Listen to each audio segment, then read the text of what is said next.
I think that we should get started. People will continue to trickle in here, but since we don't have a lot of time and we've got a lot of ground to cover, I'm just going to jump in. So thank you all for joining us. And I want to thank Kim Doell, John Wood Jr., and Lee Drutman for taking the time to help us understand the roots of political polarization and how to overcome it. Before we begin, I'd just like to take a moment to acknowledge how difficult a time this is for so many people in the United States and around the world, and to thank everyone who's taken the time to join us in this important conversation, despite all of these challenges and so many competing priorities. Also, some quick housekeeping. We'll start by asking our panelists some questions, after which we'll have a bit of a back and forth before doing some Q&A. So if you have a question you'd like us to address, you can submit it by clicking on the Q&A button, which is at the bottom of your screen. We have asked folks in advance what questions they had and what topics they want us to cover. We've already received a lot of fantastic questions, so I'm going to apologize in advance for not being able to get to all of the questions that we've gotten from you all. So we have just under 75 minutes right now together to cover a lot of ground. So in the interest of time, I'm going to do some very brief introductions. You can get more information about all of our panelists on the internet, including on the event page for this event. So first, Lee Drutman is a senior fellow in the Political Reform Program at New America. He's the author of Breaking the Two-Party Doom Loop, the Case for Multi-Party Democracy in America. John Wood Jr. is a former nominee for Congress and a former vice chairman of the Republican Party of Los Angeles County. He's a noted writer and a speaker on subjects of political and racial reconciliation. He's also a national spokesperson for the bipartisan organization Braver Angels, which we're going to hear more about today. Kim Doell is a postdoctoral fellow in the Department of Psychology at New York University, where her research broadly focuses on investigating group-level processes such as social and political identities and how they relate to various pro-social and sustainable behaviors. So thank you all for joining. Really appreciate you taking the time. Well, it's a pleasure to be here. Absolutely. Okay, so without further ado, I'm going to start with you, Kim. Before we talk about some of the specific issues and remedies that we face with political polarization in the US particularly, but I think probably applicable to other places as well, can you tell us about some of the deep-seated biological and evolutionary roots of tribalism and how it ultimately contributed to the partisan divide that we see today? Yeah, I would definitely love to. But first, I would just really like to say thank you very much for actually organizing this webinar, because I think, especially right now, where people seem to be almost as divided as they could be, tackling these kind of topics via these types of webinars, I think is a really important and already one step that we can take towards overcoming our divides, essentially. So thank you very much for inviting me to be here. Now, when it comes to the biological and evolutionary roots of tribalism itself, if we think about it, the need to belong is essentially a very powerful and fundamental and extremely pervasive motivation for human beings. So if we think about it, humans humans are arguably at the top of the food chain, right? If we think back to grade school, when we were learning about these pyramids, we generally have kind of this apex predator at the top, let's say a wolf, the wolf eats the moose eats the grass, etc. When we think about these apex predators, they have certain characteristics that makes them a very successful species. They tend to be very fast, very strong, have really big teeth, etc. But human beings, we don't have any of those characteristics. So what sets us apart compared to those other types of predators? Arguably, there's two main things. The first one is our cognitive abilities, our intelligence. We are a very, very intelligent species. The second one, and potentially the more important one, is our ability to form and keep our social groups. So if we think back to the evolution of humans, essentially part of the reason why we were able to climb this ladder was because we managed to form groups. Living in groups conferred a lot of advantages. We had ready access to mates, we had protection from predation, we had sharing of resources. All of these things helped us to essentially climb this ladder, all right? So as a byproduct of this, essentially it was selected for that we would actually live in these social groups. So this in-group favoritism that we see, or this us mentality, is a biological substrate of being a human being. However, the downside of that is that we also have this outgroup derogation, right? So let's say that you have two tribes that are trying to live on the same amount of land, and that land can't actually support the number of individuals. All of a sudden, you start to have competition over the resources that are there, and essentially you have two groups that start to fight. So while evolution was selecting for us to favor people that are part of our groups, part of our in-groups, it was also selecting that we would actually be competitive with people who are part of our outgroups. And we see something very similar that's happening in politics as well, particularly in the United States. Now, full disclosure, I am Canadian, so please take that with a grain of salt here. But if we think about potentially around 50 years ago, I think it was kind of the norm that most people didn't even know the political orientation of their best friend. Nowadays, it seems like you can't have a friend in the opposition. You can't have a friend that is in the out party. Why is that? Well, essentially, 50 years ago, you had mainly the Democrats and the Republicans, and they were working together to run the government, right? And they were in this overarching identity, which was to be an American. However, as competition between these two groups started to build, you essentially had competition for resources. In this case, we're going to call it power, let's say, where all of a sudden you had people that were starting to fight. And you had these in-group members starting to fight against each other and trying to compete with each other and outdo each other. And this slowly led to the partisan divide that we currently see in the United States. And that is part of the reason why we have this fundamental us versus them mentality that is characteristic now.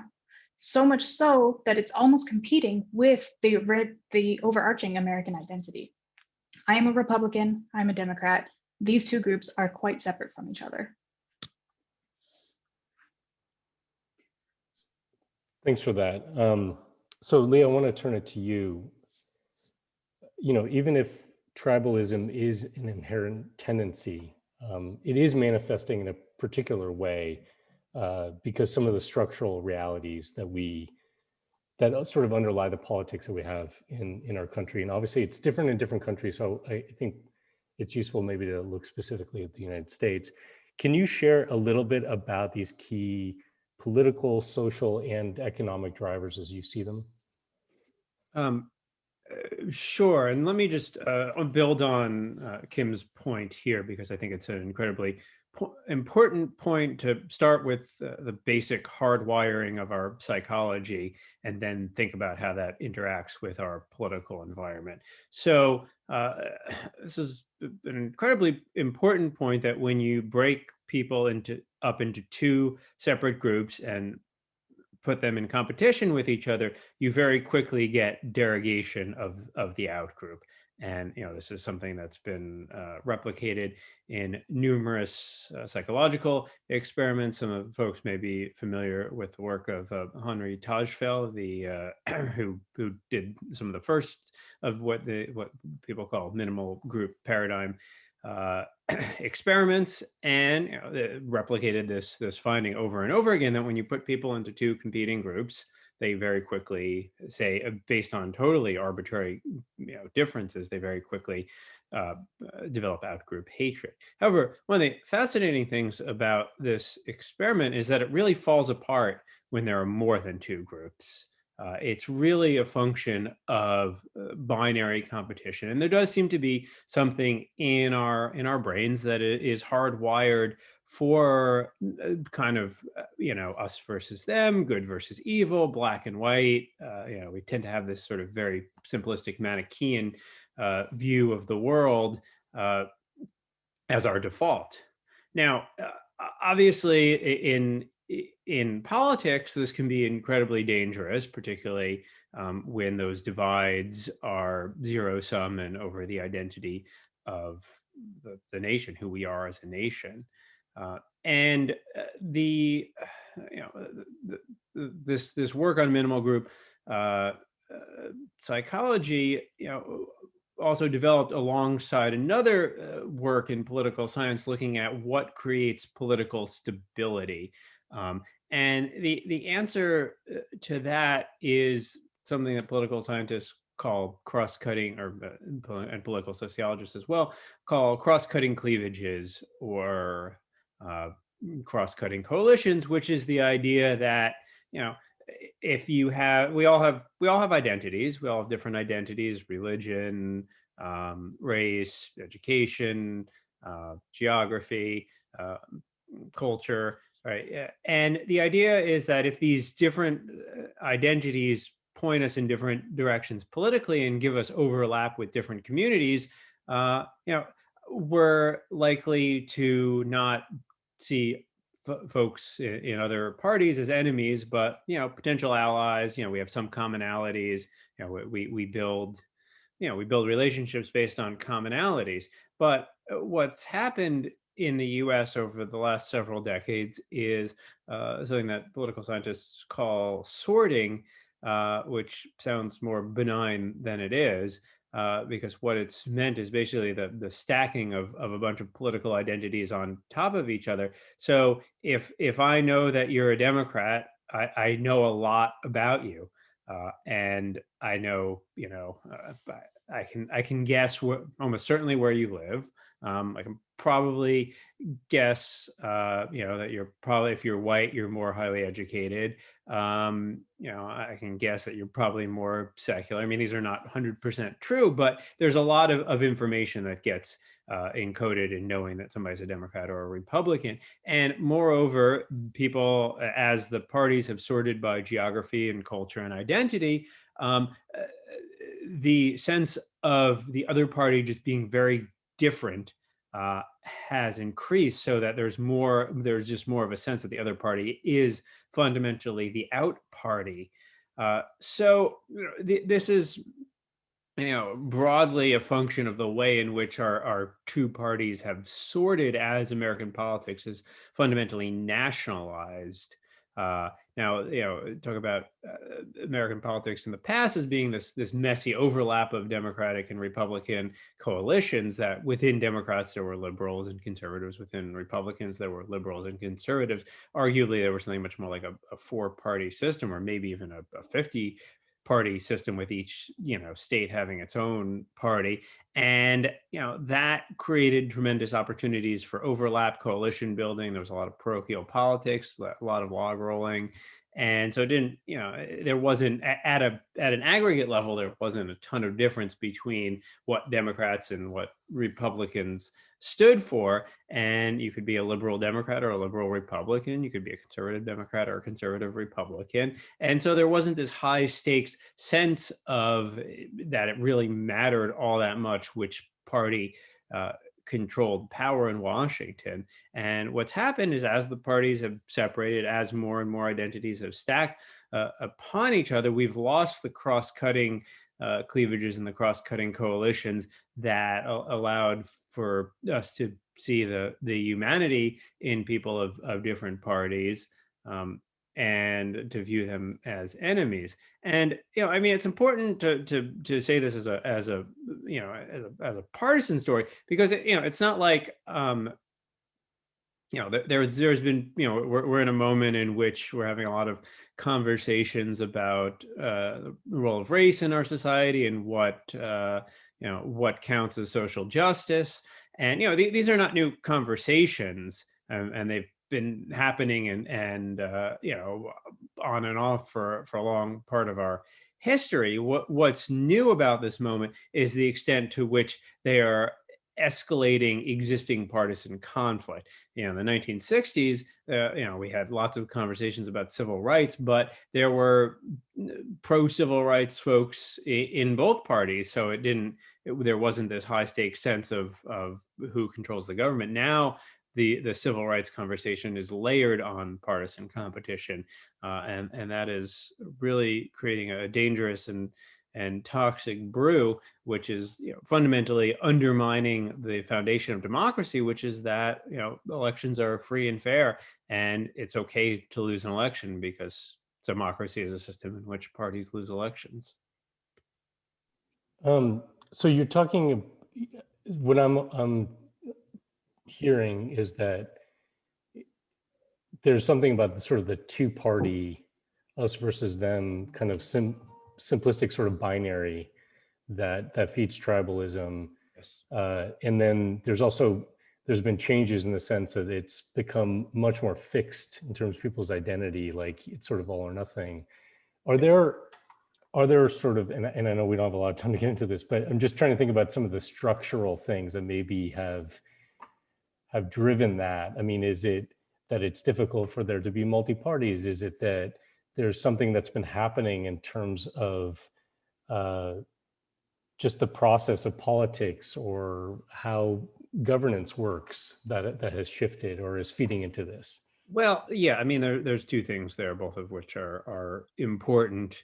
I mean, the fact that we have a binary political system, it forces you to choose one side or the other. And once you choose a side, that becomes part of your identity, and then you become very identity protective. You want to feel like you made the right choice. You're increasingly surrounded by other people who share those views, so you're under tremendous social pressure to conform to those views, and you are exposed to a stream of information and commentary that reinforces that partisan worldview.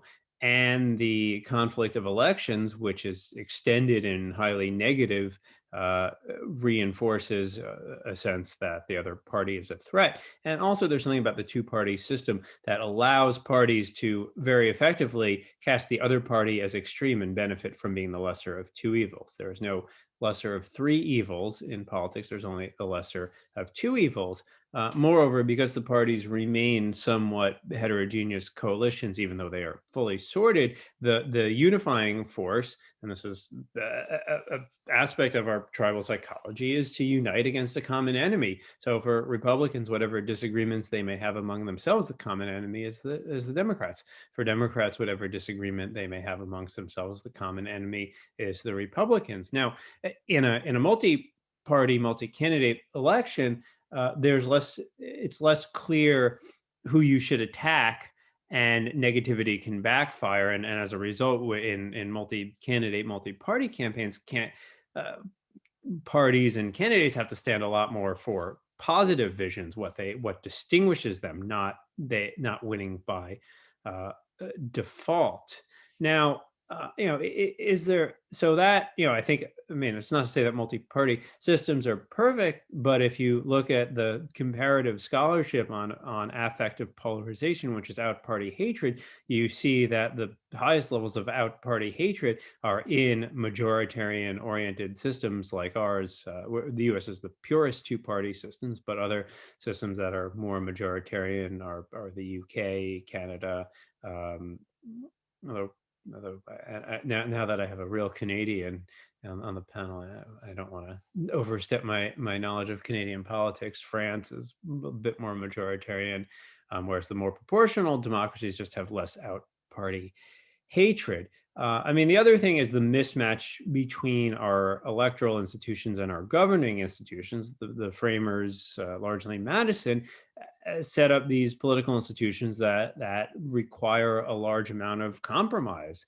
And that means, lots of different competing factions have to work together. And in his view, there weren't going to be parties, just these fluid factions. To me, that's more of a vision of multi-party democracy. But we have winner-take-all, narrow majority elections in which you win by just getting 51%, and we have political institutions that require much broader compromise in order to achieve policy. So that's a fundamental mismatch. Thanks. John, I want to turn to you. I'm going to make some assumptions here that may be unfair to everybody. So one assumption I'm going to make is that many of the folks who were listening in on this conversation are more on the sort of liberal progressive end of the spectrum. And I don't want to ask you to be kind of a spokesperson for Republicans, but you are a Republican. And I'd be curious if you could provide at least your perspective on how conservatives and Republicans tend to view the issue of political polarization.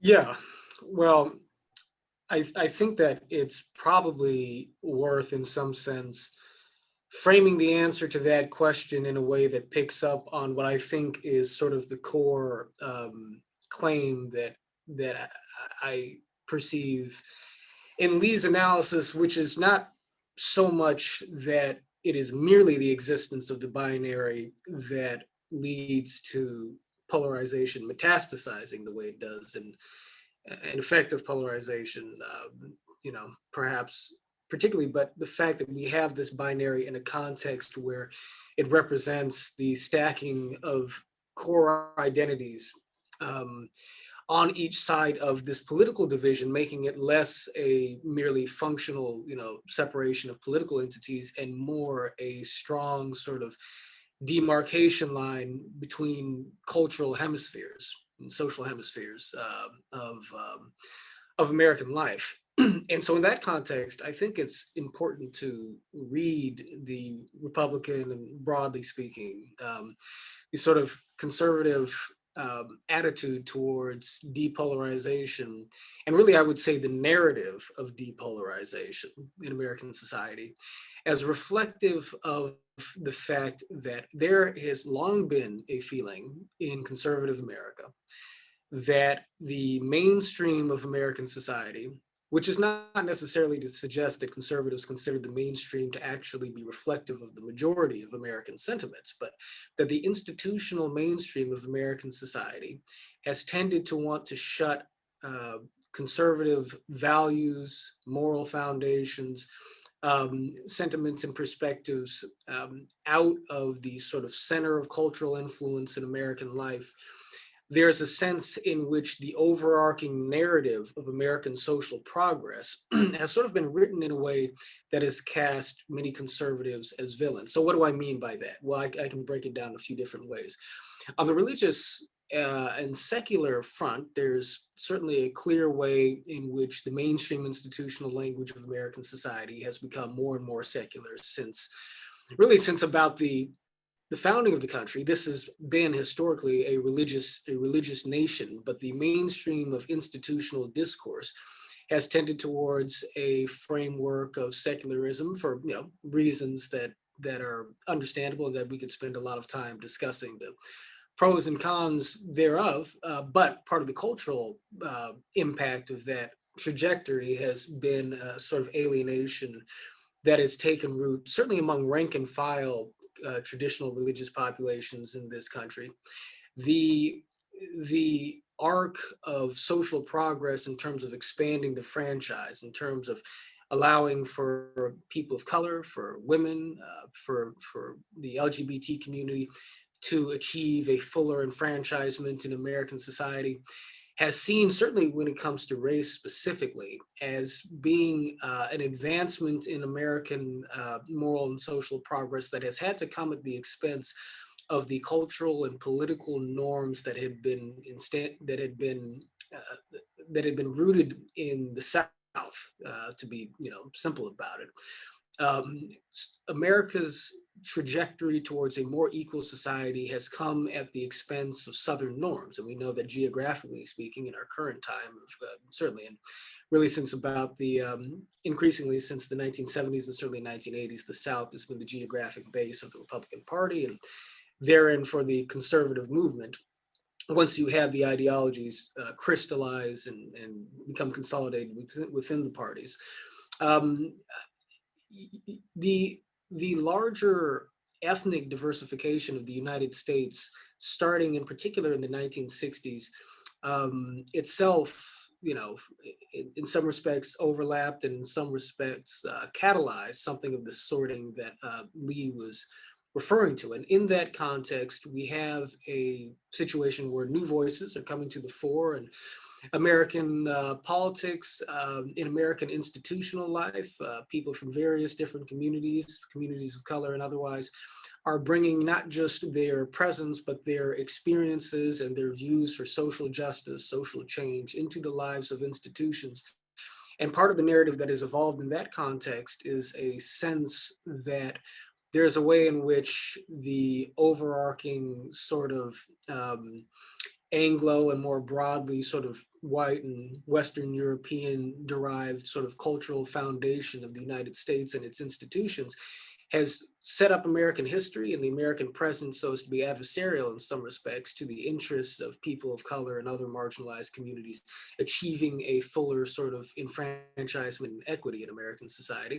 And that is a social analysis that some folks on the left, certainly white and otherwise, will see value in, but for many folks on the right, for many conservatives, and certainly for poor white working class conservatives who do not look at themselves as having any privilege to speak of, but who respond to the language of white privilege and sort of the vocabulary of anti-racism and social justice, there are clear sort of tribal signals being sent and received that suggest that, you know, my being white makes me in some sense, you know, outside of the scope of empathy and trust and goodwill, as I am receiving these signals from folks on the other side in America's cities and America's institutional centers, and certainly in the Democratic Party and the progressive movement. And so you have the stacking of identities in conservative America, you know, rural, conservative, white, and, you know, Rust Belt working class, perhaps religious. And all of these identities sort of place in one way or another, certainly the base constituents of the Republican Party, on the outside looking in many respects, are feeling as if that's where mainstream America wants them to be, right? That these are not identities that we want to highlight in our Hollywood entertainment, that we want to uplift in our universities, so on and so forth. They are not the cultural priority. And so when someone like Donald Trump comes along and speaks to folks like that in ways that say, you are the cultural priority, you know, I love you, this is a movement that is pointing out just how smart you guys really are, just how, you know, just how much you should be included and centered and so forth in American life, putting aside all sorts of other things we could talk about with respect to the Trump phenomenon. It is a way of bringing some cultural and social recognition, you know, and acknowledgement that wasn't coming from other places. And so I think when we look at the language of unity now, coming forth from the Biden administration, coming from, you know, various different organizations and players, I think that the suspicion often is for Republicans and conservatives that this is a language that is seeking to subtly bring them into a conversation that is going to attempt to sort of refine them of their genuine political and cultural identity. That unity really is a Trojan horse for conformity and acquiescing to a liberal agenda that is not really for them to begin with. And so the suspicion of the unity narrative runs deep for reasons that are perhaps more purely cultural and social than they are merely political, which is to say that the political grows from that cultural and social soil. Thank you. That was very insightful for me. Kim, I want to go back to sort of the human behavior question. And knowing what you do about human behavior, what are your thoughts about how to overcome, or maybe a better way of thinking is how to manage these innate tendencies that we have towards tribalism in a way that we can overcome this political polarization? Yeah, so that's a really great question. And the answer is essentially that it's really, really hard. So as John was mentioning, and also Lee, our identities are an ingrained part of who we are. So trying to kind of overcome them or leverage them in some way in order to promote unity, especially when the word unity itself can already kind of have a negative connotation amongst some of the people, it means that trying to promote that idea is going to be very, very difficult. Now, a lot of really interesting research is coming out right now, particularly in relation to climate change, showing that we can, in some cases, we can leverage certain identities. So, for example, let's say we can prime an overarching American identity before we go into these negotiations and before we go into these talks, because that kind of ideally will start to trigger people to think about themselves in terms of their in-group, that everybody is part of their in-group instead of these two groups that are competing with each other. Another way, so some of the questions that are popping up in the chat have already kind of inadvertently tapped on this as well. So priming parental identities. There was one study where they showed that this was relatively quite effective, particularly in Republicans, when you tap into this identity that is related to being a parent, then often people become more likely to support climate change mitigation policy because they're protecting the world for their children. So it's a very careful and very delicate balance and a delicate dance that we have to do in order to be able to kind of come together and work towards overcoming these innate tendencies. But at the same time, I think that maybe overcoming isn't actually the correct word itself, because I think we can actually indeed leverage these tendencies in order to be able to come together and work together. And as well, I think that this comes from a bottom down and top up framework, right? We need to focus on electing officials, electing those elite people that have this message of we need to come together and we need to work on all of our problems as a community, as an in-group where everybody is a part of. It's not us versus them, it's just us. But at the same time, the bottom-up approach needs to be that the people are actually the ones that are not only electing those officials, but they're also the ones that are also reinforcing this message, right? So it's not just you and me, it's not just us and them, it's everybody. We're all in this boat together. There are specific things that we need to overcome. And in order to do that, we kind of have to work together. Otherwise, nobody essentially wins in the end. And I think that's one of the best ways that we can use to actually kind of overcome or leverage more these identity processes. So is it fair to say that maybe part of it is thinking about how to decouple some of these sort of stacked identities, in the sense of trying to find parts of people's identities that they have in common with others that cross these otherwise political divides? Is that a fair way to? Yeah, so that's one way to do it, is to try to indeed leverage. If you are a parent, you can think about this kind of thing. If you are, let's say, you're part of this community, there is this problem in the community, we need to work together independent of our political party. We need to work together to overcome this problem. If we think about this with, for example, coronavirus, a lot of people are dying right now, and we need to find a way to be able to work together, get the vaccines out there, etc. One way to do that would be to think about, it's not Republicans that are dying and it's not Democrats that are dying, it's people that are dying. It's people across the planet that are dying. And in order to overcome this huge disaster that humans are facing, we essentially need to be able to work together to be able to get that done. And we already have some examples of how we actually managed to do this. So, for example, when there was the hole that was opening in the ozone, there was an international effort that was like none other before, where countries pulled together in order to overcome that problem. In relation to the smallpox, we essentially almost completely got rid of smallpox, and that was thanks to a huge coordinated international effort as well. So essentially, we can use our identities in order to bring us together and work towards overcoming a lot of these big problems and these big ticket items.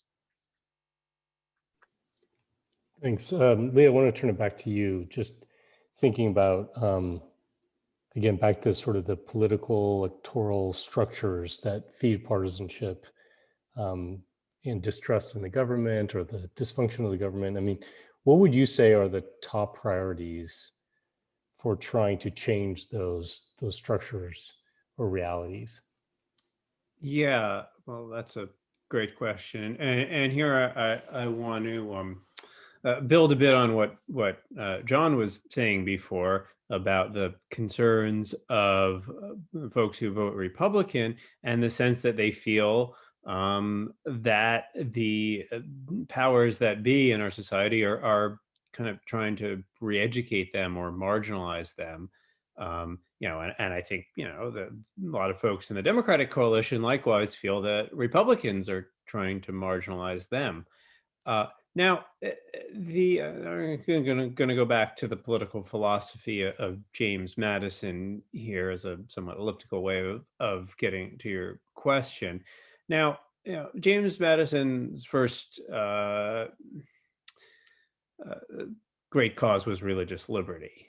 And what Madison was very fond of an insight actually from Voltaire, which roughly translates as if there's one religion, it's totally arbitrary. If there's two religions, people are going to kill each other over what happens after they kill each other. And if there's many religions, people can live in peace because nobody is anxious of one religion becoming the dominant religion. Now, this informed his political thinking, and the Federalist Number 10 treatise on factions, in which Madison is wrestling with, I think, what is the fundamental challenge of self-governance, which is how do you have a shared governing institution in a society that has many diverse perspectives. There are people of different religions, people of different economic circumstances, and Madison had read his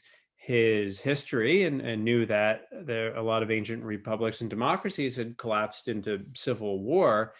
And he said, well, the Civil War happens, in which things break into two factions, and then both factions feel like if they lose, the other faction is just going to try to dominate them. And this is fundamentally the principle that guided the structure of the American political institutions, was a sense that it should be very hard for any one group to dominate any other group. You can think of it as a principle of non-domination, and that allows for a certain amount of political stability, because nobody fears that if the other group gets into power, that they are going to shut down, their humanity, their culture, their way of life, because that power doesn't, you can't achieve that power. Now, we're in a moment which is, precisely what Madison and many other of the framers were fearful of, which is that you would have two great factions competing for power, and both of them trying to get total power so that they could just take over the reins of power and cut the other side out. And simultaneously, in fact, even more so, afraid of what would happen if the other group got into power. Now, that is a politics of fear. It's a politics of intense emotions. It's a politics of anger when you lose. And it's a politics of incredibly high stakes, which then justifies tinkering with the rules and doing whatever it takes to win, because the stakes are so high.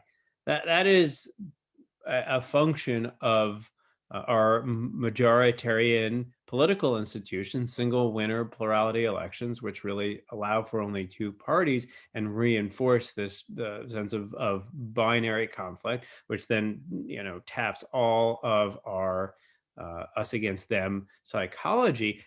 And also, it affects the incentives of political parties and political leaders. I talked before about the lesser of two evils logic and how that only works in a two-party system. What we have in the US is a politics of demonization. So as much as we may try to find commonality, we have political leaders, political parties, political campaign consultants who are looking for ways to mobilize their side and to emphasize the divisions. There's so rather than unifying around a COVID threat and everybody masking up, there's a sense that, this is going to become political because our side has to show that we're different, and maybe we don't take this threat as seriously. Democrats are overly paranoid. Democrats think Republicans are callous because they're underrating the threat, and then that feeds into that sort of sense, this is our team, this is our identity, and the other side is so dangerous and so terrible. So, the way to short circuit that, of course, is to break apart that binary identity, which does two things. One, it makes it less clear who us versus them is. When you have multiple parties, you have many more identities, more likely to be overlapping and less likely to all accumulate in the same binary conflict. And two, it changes the way parties govern. I mean, the simplest distinction between multi-party and two-party system is that in a two-party system, election or coalitions form before the election and tend to be more long-lasting, whereas in a multi-party system, governing coalitions form after the election and tend to be more flexible. So that approach of forming after the election means that the coalitions can change from election to election. It's easier for people to jump between parties because there's more of them. And it's a fundamentally compromise-oriented approach to governing, whereas what we have in our two-party system is really a domination approach to governing, which it just has so many downstream consequences for our psychology, and just is really elevating this threat level, so that Americans overwhelmingly feel that the greatest threat to America right now is other Americans who happen to vote for a different political party. So what if the two-party system is such a driver of this polarization? What are there campaigns, legislation, examples where Yeah. that's Well, being taken on? Well, I mean, one is to say that the U.S. is really the only pure two-party system among advanced industrial democracies. Although, as like I said, the UK, Canada are pretty majoritarian. Australia, France, modestly majoritarian. Um, so the campaign would be to change how we vote. It's a function of our voting system having single-member districts with plurality voting. So there's a bill in Congress, the Fair Representation Act, HR 4000 in the last Congress, hasn't been introduced in this Congress, but it will be, which would create multi-member districts with ranked choice voting for the House and ranked choice voting for Senate. There's and I think that would move us to a modest multi-party system.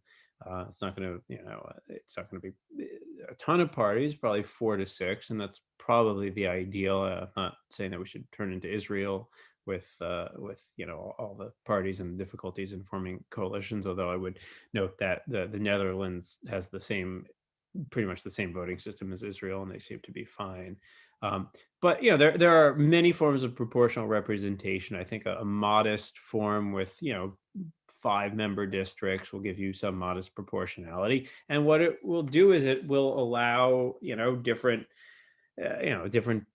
parties to compete for different slices of the electorate, rather than having these kind of two big tent parties that mostly stand for being not the other party at this point. Thanks. John, I want to turn to you. I'd love for you to talk a little bit about the work of Braver Angels, which you're a leader of. Braver Angels, so folks know, is an organization that seeks to restore civic trust and to move Americans from hatred or disdain to respect and appreciation. Can you talk a little bit about the approach of the organization and share any recommendations that you have, just for our audience, just based on like tangible things that they could do in their own community to try to deal with this political polarization? Yeah, absolutely. So yeah, Braver Angels is America's largest grassroots bipartisan organization dedicated to the issue of political polarization, or working towards depolarization.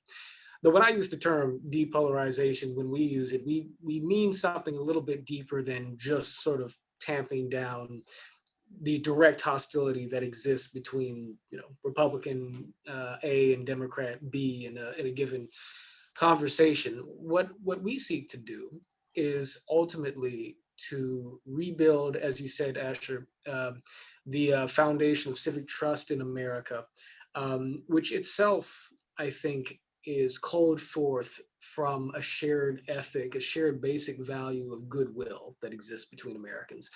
And from those foundations to build up a culture of norms and a narrative that essentially allows us to tell a unifying story of America that does not genericize or blow past the real differences we have between us on the level of ideology and experience and identity, but that does seek, sort of getting towards the point that Kim was making, that does seek to allow us to observe a sort of superordinate identity, an American identity that is deep enough and broad enough to authentically bring together all of what we feel in terms of the significance of our differences and experiences in a context that allows us to nevertheless be able to identify with one another. And so there are a number of concrete things that we do in terms of working towards that sort of end in different areas of American life. Braver Angels is active in 4 sectors and increasingly 5. In politics and government, we have programs that we run with congressional staffers, state legislators, mayors, city council people. In academia, we have programs for colleges and universities. In the media, we have our own fledgling media network. I'm speaking to you from the studio now. We also have collaborations with journalists and different press organizations. We're, as I mentioned, primarily a grassroots organization. And so well, we have right now about 16,000 dues paid members across the country, about 80 local alliance chapters or so. And increasingly, we're getting into art and culture and music as well. We have a singer-songwriter community that bridges the divide by appealing to some of our other senses. I think that the thing to, so there are a lot of different concrete things that we do. We hold workshops that are based on principles of family therapy that bring small groups of folks from the left and the right together in a shared space, not to argue or debate, but to speak from personal experience in terms of why they see life the way that they do, why they see politics the way that they do. We have community debate forums that bring together folks from the professional ranks of society on down to lay people to democratically debate certain issues, but in a context that elevates personal storytelling and ultimately sort of this ethic of there being a shared collective pursuit of truth, if you will. And all of this is about setting new norms that can venture out into our institutions. So when people think about the things that they can do in their own lives and communities to be a part of this larger sort of process of rehabilitating our relationships and reforging our shared identity as Americans, I think that it has to start most fundamentally on an internal level. There are things that an organization like ours can teach you in terms of how it is you can be more effective at having depolarizing conversations one-to-one, the importance of I statements, framing your opinions in the context of your subjective point of view, as opposed to saying, well, the fact is, and therefore putting somebody on the defensive. There are ways in which you can support politicians and public figures, contribute to the campaigns of politicians who are actively framing things, again, back to Kim's point, in a way that invites a shared sort of identity and a shared sense of goodwill. But I really do think that goodwill is foundational. The power of the nonviolent movement that Martin Luther King Jr. Led in the 1960s was, to my mind, the fact that it told a story of the pursuit of justice in America that made it an American project. It was certainly a quest for the rights of African Americans, but it was also a quest for equality within humanity that sought to live up to the founding principles of this nation. But the moral root of it was that we should be motivated both in our pursuit of broad-scale social change, as well as in our individual relationships with one another, and even those who disagree with us and even oppress us, from a desire to do good to our opponent. Love is a transformational social value in the philosophy of nonviolence. And so King taught his followers and taught America that the best way to pursue change, the best way to do democracy, in essence, is to inwardly hold no contempt for your opponent, if you can manage it, and to signal to the people with whom you are in competition democratically and in activism, et cetera, that you speak truth and you seek progress, but you seek to do so not just for the ambitions of your own in-group, to borrow the evolutionary phrase here, but rather for the well-being of everybody, including the folks against whom you are striving politically, because the end goal in King's philosophy was to achieve what he referred to as the beloved community, was to achieve an inclusive democracy that genuinely did honor the human dignity of people from all walks of life, even if we start off as enemies within the context of a certain political disagreement. And so I think that an internal discipline that allows you to be able to remember the genuine human complexity that exists within every mind and every person with whom you have a disagreement, and every group of people politically, it can allow us to sort of reflect on ourselves and remember the fact that while it's true that there is truth and falsehood, there is right and wrong, it is nevertheless the case that we are all, to tremendous degrees, products of our experiences, products of our histories, and the peculiar and particular facets of our own psychologies.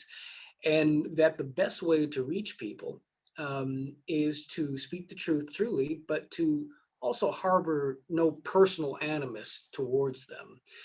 Because you want to be able to send the signal that even in disagreement, you are seeking their good as well. And that's what tends to open people up to the idea that maybe they should listen to what it is you have to say, even if they're coming from another opinion and a different political identity.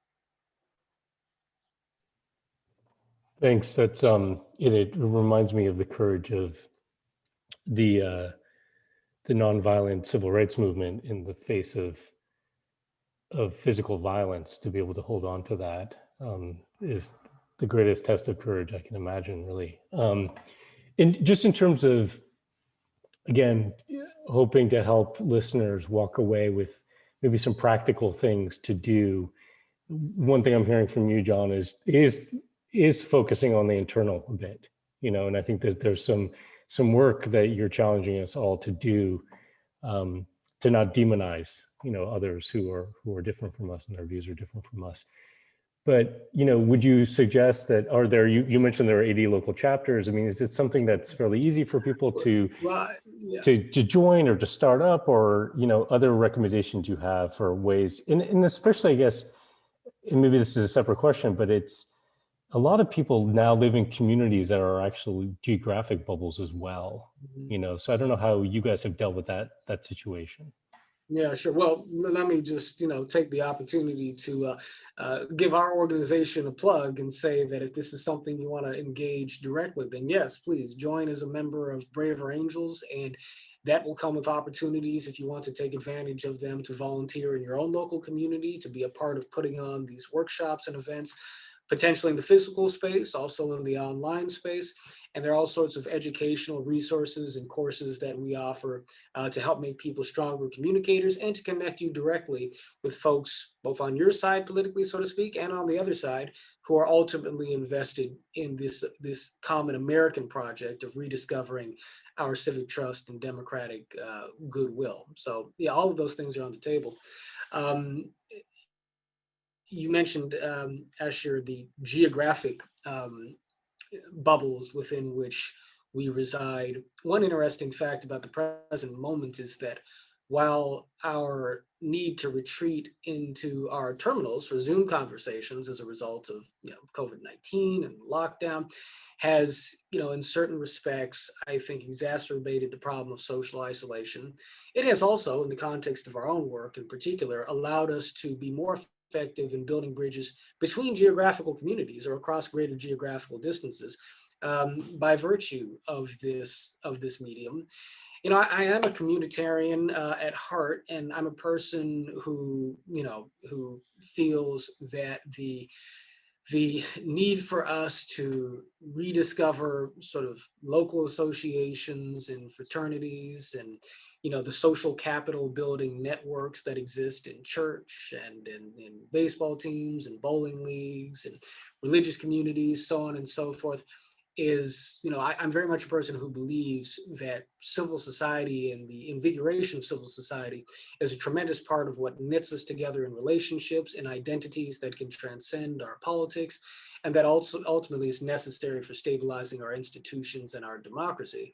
Our current predicament makes some of those things a bit harder, but there are ways for us to connect with each other online. We're doing it now, in this very event. So to the extent to which you can be engaged with your community physically and locally in ways that interest you, in ways that allow you to be of service to others, I encourage people to do so. There are opportunities to find that community working directly on the project of rehabilitating goodwill and democracy. And so we invite you to participate with us in that project here at Braver Angels. But I think that the tools of digital technology can also be used constructively. Social media is so often destructive, and we didn't really talk about that in this conversation, but that's a tremendous part of the problem. And yet, this event is an example of our using these sorts of mediums as a way to build bridges, rather than pull them up or burn them. And so we should always be sensitive and embracing of those opportunities as well. Thanks. Yeah, I want to turn now to some of the questions we've gotten from folks. First of all, I'm just going to open it up. So, jump in, any of you, to share your thoughts on them. And maybe we touched on this a little bit, but I think it is an important question, which is addressing polarization at scale. I mean, it seems like we have to operate on a number of levels. So on one level, and John, you really talked about this, it's the inner work. And then there's a lot about building relationships and the social connection with people in our community, or using technology to do that sort of one-on-one, but how to do it at scale. So thoughts about how to operate at that level, the higher level. Mm-hmm. Yeah. Well, I mentioned that the work of Braver Angels takes place across sectors of society. I think that if we want to look at this in something of a systematic way, first of all, we've got to recognize that it's probably the case that the norms that will encourage depolarization need to be exported across multiple parts of society simultaneously, and that the internal work of the individual will be a part of what feeds into that. I think that the piece that has to be put on top of those two items is ultimately the narrative piece. I think that we have to be able to tell a story, again, alluding to Kim's comments and my own reference to Dr. King. We need to be able to tell a story that captures the moral and social and cultural imagination of America in ways that transcend our current divisions. And from the story we tell, we can contextualize the actual work that we do, whether it's perhaps reimagining ways of engaging diversity, equity, and inclusion work in corporations and college campuses, whether it is shifting the conversation within the political parties, and even contextualizing the need for some of the reforms potentially that Lee is articulating as being a part of the imperative of our rediscovering this shared overarching identity and purpose as a nation. The story we tell will contextualize the things that we do, right, in a way that I think can set the stage for us to actually advance a cultural movement which is able to reset and sort of open a new path for the expressing of an imagining of what it means to be an American, both as an individual and an American society that reaches out towards the higher aspirations that the founders set in place, while also doing justice to the need for social justice and the need for progress in American society in the ways that communities that are not traditionally enfranchised in our country, at least historically speaking, are now pushing towards in our current moment. So it's a tall order, and it cannot be done unless it comes from a place of, I think, deep introspection and authenticity on all of our parts. None of us knows entirely what that story is going to look or sound like, but I think even in this moment, we're sort of participating in the telling of it as we have these conversations. And I expect that narrative will become clearer as time goes along. To add to that, just a challenge to think even beyond the nation. There's an American identity, and trying to find the commonality in that. I think we don't also want to get in a situation where the us is America, the them is everyone else, especially when it comes to global challenges like climate change. So trying to find the commonality, Sure. As human beings, and maybe I would even stretch it further as living beings on Earth. Lee, what did you want to add? Yeah, so I mean, I wanted to add something. I think about this in terms of structural aspects of politics, and particularly about parties and elections, which are the sort of central institutions of modern mass democracy. And I think here it's important to understand that if you're going to have elections, you're going to have conflict, because elections have to be about something. And elections are going to be about things that people disagree over, because the issues of consensus aren't political issues. If we all agreed on something, it's not a political issue. I mean, nobody's, arguing that whether it's okay to poison children who are, sickly and potentially a drain on society, or execute people who are mentally retarded. Right? I mean, these are issues that are issues of consensus, so they're not issues of politics. So politics is always going to be about the issues that divide society. And that's just so whatever issues we depolarize, they become non-political issues, and then other issues will elevate. So the question then to me is, how do we think about a political system that manages and resolves conflicts, as opposed to a political system that inflames and exacerbates conflicts, to make it impossible for us to even agree on the issues where we should agree. And that to me then takes us to the structure of the party system, which is, I would argue that a multi-party system is just better at offering opportunities to constantly rearrange and rejigger the coalitions as society changes, and to make politics not turbocharge these us versus them circuits that are deep in our brain, and just very hard to calm down once they've been activated. I mean, once you feel that if the other party gets into power, they are going to fundamentally threaten your way of life. And more importantly, once the folks in the kind of media and political elite ecosystem believe that this is the best way to win elections, by turbocharging these circuits, it's really hard to unwind that. And I certainly admire the work that John and others at Braver Angels are doing, but I do worry that it's really hard the scale question is the question that that when I talk to other of your colleagues, I think comes up, which is how do you combat the overwhelming polarizing forces that are coming from the very top levels of our political and media institutions, and what is driving that.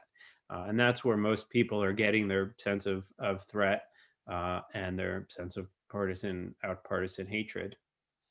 Well, one thing I just want to offer in response to that last point, Lee, is that I don't think that there's any hope for the scaling of that sort of change if it is not the case that there is ultimately substantial appetite within the American people for that sort of a shift to occur, right? And I think that the good news is that ultimately that there is, but that we're all sort of, on the one hand, I think that most of us really do want to reaffirm some common goodwill and some common trust with each other. And we would like to support leaders who brought out the best of us in that way. On the other hand, I think that most of us are also, polarized to one degree or another, because we really do, to your point about the necessity of conflict in politics, Lee, we really do have honest differences between each other that are then being cynically exploited by the structural and sort of higher level forces that you're making reference to. But I think that building structures in different parts of our institutional society and giving voice to the better angels of our nature, so to speak, just to keep it on brand, with a story that increasingly is able to speak to people's genuine moral foundations and cultural and social experiences. I think that as we build those things, I think we tap into the desire for something different and something better that is already there within the American people. I think that has something to do with why the language of unity has become as prominent as it is in the mainstream conversation. I think that it has something to do with, just broadly speaking, the great recognition and awareness that exists in America today of the fact that polarization is not just an annoying problem, it is an existential problem. And folks are aware of that.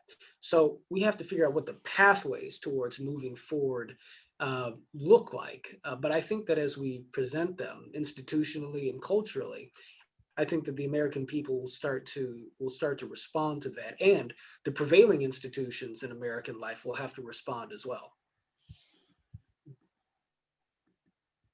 Thanks. I want to get to another question that we had, which is, I think Kim, you touched on this a little bit already, which is it easier to begin to unite polarized, populations on a particular issue so that they can advocate together?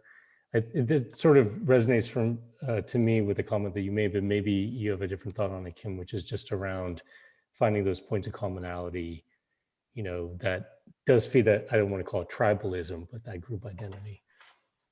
Yeah, so I think that one mechanism by which we can start to overcome this us versus them mentality is to start off with things that are specific points where we do share common ground, right? Because it's already kind of a little bit easier if we already come from the shared perspective to move forward. But at the same time, and this also speaks to the previous question, it needs to be a very vastly multi-pronged approach. So we need to attack polarization from a cultural perspective, from a governmental perspective, from the perspective of citizens. It needs to be kind of a concerted effort. And I think one thing is that human beings really tend to devalue the power that we have as individuals. So we can initiate change, we can rally together, and we can demand that these things become part of the norms. In order to set these norms, it's actually people themselves that are creating these norms, right? That's why they're called social norms. It is us, the people inside of these groups, that create these norms. And I think that essentially, if we start with common ground topics, that is a really great approach. If we start with cultural approaches, if we start with religious approaches, it doesn't really matter as long as we get started. We need to get over this hump, and we need to come together, and we need to do it relatively quickly, because there's a lot of really big problems that we need to tackle, not only in America, but as you mentioned, globally. That gets to another question you just talked about, the level of citizens. We have a question from somebody around citizens' assemblies. So have you thought about citizen assemblies or other forms of deliberative democracy as a way of overcoming these identity divides? Research seems to show that this works. So is this something any of you have looked into at all? I have thoughts on it, but I'm happy for others to jump in. Well, my only comment, and I don't know precisely what the questioner is referring to by citizens' assemblies. I feel like I have an intuitive sense of what he's referring to, and if I do, then it is probably a concept that mirrors a bit what a Braver Angels Alliance is meant to be on the local level. In our case, what we're doing is building up local communities that are bipartisan, right? And as close to evenly split as we can. They don't have to be perfectly so. And in our case, these local groups are empowered to do two sets of things. On one hand, they're empowered to support our volunteers in putting on workshops and events and executing the actual sort of tactics of bridge building on a local level. But the other thing that they are meant to do is to provide a forum within which members of the community locally can speak across the divides on particular issues and collaborate and potentially even draft policy and certainly advocate for it, where there's sort of a minimum bipartisan threshold of consensus on a certain matter. I think that local community, establishing identity solidarity at the local level is a critical piece. In general, local politics has been more resistant to the sort of polarization that we've seen than has national politics, right? And part of that is because people on a local level do tend to actually work on ground level projects, things that they can tangibly feel the results of, in ways that, should they disagree on 90% of things, still allows them to make a connection on the 10% of things that they do agree with. Whereas that reality psychologically is just reversed on the national side of things. We could agree on 90% of things and still find a reason to hate each other for the 10% difference that may exist between us, right?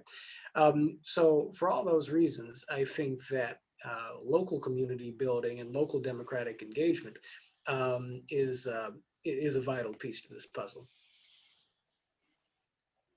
Oh, you're muted. Sorry, Lee, we have just about 5 minutes left, but I want to give you a quick chance to respond on citizens. Yeah. So, I think broadly, I mean, I think that the research that the commenter may allude to is the fact that when you put groups of people into, a sort of structured, deliberative conversation, you can, find that people will be able to reach some sort of agreement on what might otherwise be seen as polarizing issues. And, I think that's, on one hand, it's a hopeful sign because I think if the goal is to reach an agreement on what might be otherwise divisive issues, and you strip people of other pressures and other partisan identities, and people get to know each other and hear each other's perspective. And I'm sure this is the kind of thing that John sees in the depolarization dinners that he and his colleagues host. You can get to some compromise, and I'm also pretty sure that if members of Congress thought that the goal were there's a lot of places where they could reach agreement on a lot of the hot button issues if the goal were to have a compromise. But this is where I come back to the problem with the political system and the structural incentives, is that all of the structural incentives around how we do elections and how we vote encourage precisely the opposite. The parties and the party leaders and the partisan media are all trying to emphasize the differences, are all talking about how compromise is surrender. So we don't wind up there's no opportunity for a political process that is actually trying to find compromise across different viewpoints. The entire political process is structured around exacerbating, elevating differences and drawing every single issue into the partisan maw. And for folks who care about the planet, and I count myself very much among those folks who are deeply worried about the consequences of a changing climate, the urgency of finding a sustainable compromise on reducing the carbon footprint of of humanity is urgent. And our current political system, the incentives are for Republicans and Democrats to find constant disagreement on that and to not make progress. And I think I mean, there are existential democratic reasons to think that we ought to embrace structural reforms that would allow more parties, like the Fair Representation Act. But from a planetary perspective, I think it's even more urgent to be able to do that. Yeah, I appreciate you you bringing it back to that, which I know is a major concern for many of our audience members. We just have 3 minutes left, so I just want to give each of you a chance to either share a closing thought or share with the audience where they might be able to find more information about your work, or to recommend a resource to them. So why don't we start with you, Kim? Yeah, sure. So if I had to end with kind of one kind of overarching statement or one kind of push that I would try to get people to think about, is when they are actually communicating with other people, when they're posting on social media, when they are even talking at the office. I mean, assuming we can actually go back to the office one day, that they start to think about more specifically how their language actually impacts other people. So John was also talking about this a little bit, how we can actually change our language structure to be able to be more inclusive. And actually, I think that would already also be kind of a really good starting point to kind of help to bring people together. So instead of this they, them kind of discussions, instead of it, you start talking at us, we, together, etc. And in regards to where you can find more information about my own research, I actually have a website, which is kimberlydoell.com, that you can go, and I have all of my articles freely available and hosted on there.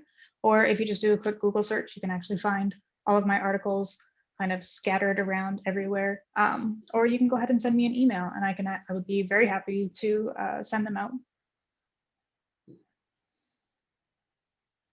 Thanks, Kim. Lee, to you. Yeah, so I mean, I think there's, from Kim and John's, are offering, sort of things that you can do in your own life, which are, and in your community, which are important. And I'm, I guess, focused more on the structural aspects of the party and the electoral system that make it very hard to do those things that John and Kim are recommending. So I mean, I think it's kind of there's a bottom up aspect, and then there's a top down aspect, and I think we obviously need both. And so I'm proposing big structural changes to how we do elections, because I believe that the nature of partisan conflict in the party system is kind of the main driving force of destructive polarization in the U.S. And so people can read my book. It's available wherever you have wherever you buy books. Follow me on Twitter at Lee Drutman. I also have a website, which is leedrutman.org. And people can Google me, and whatever shows up. Thanks, Lee. John, to you. Yeah, absolutely. Well, first of all, let me just say that I very much enjoyed this conversation, and hearing from Lee and Kim and both of your professional perspectives sort of help round out the frame for what really is a multifaceted topic, and one that couldn't be more important. I think that for my closing point, I just want to lift up something that Kim had said earlier, which is that we have a tendency to devalue our own, or our sense of our own influence as individuals. I mean, even if you're not the head of a think tank or somebody with a national platform, we are all nodes in our own networks, which means that we are all connected to many more people and have the capacity to influence many more people through our behavior and our words than we give ourselves credit for being able to do. And so when we start thinking about ourselves in that ways, we have to realize that we're all significant players, ultimately, in the course of events. So do not sell short your own power in that respect. But for folks who want to engage in this work more directly, I do invite you to follow us and to even join us at Braver Angels. You can find us, and you can find me at braverangels.org. All right, we're just a bit past time. I want to thank the three of you very much for taking the time and for sharing your insights. I feel like we just scratched the surface. And I also want to just thank the audience for tuning in. This is a very important issue that relates to how we address all the other challenges that we face, including the sustainability crises that the Post-Carbon Institute works on. So thank you all, and be well and stay healthy. Take care. You too.